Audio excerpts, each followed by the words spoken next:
গতকাল শনিবার মাগুরা জেলার মোহাম্মদপুর উপজেলার রায়পুর গ্রামের বাসিন্দা এবং দীর্ঘদিনের সৌদি প্রবাসী মোহাম্মদ হুমায়ুন কবির এক ব্যতিক্রমী আয়োজনে নিজ গ্রামে ফিরে আসেন।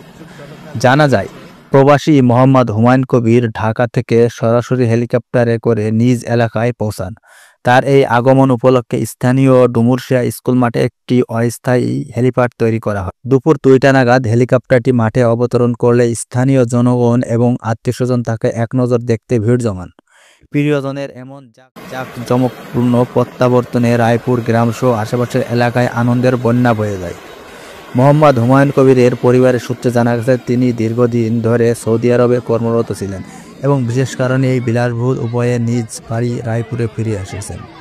এবং কে এবং কোথা থেকে আমাদের এই ভিডিওটি দেখছেন কমেন্ট সেকশনে জানিয়ে দিন। আচ্ছা, আপনার বাসা কোথায়? আমার বাসা মাগুরা, মোহাম্মদপুর, বাউখালী ইউনিয়ন, গ্রামের নাম রায়পুর।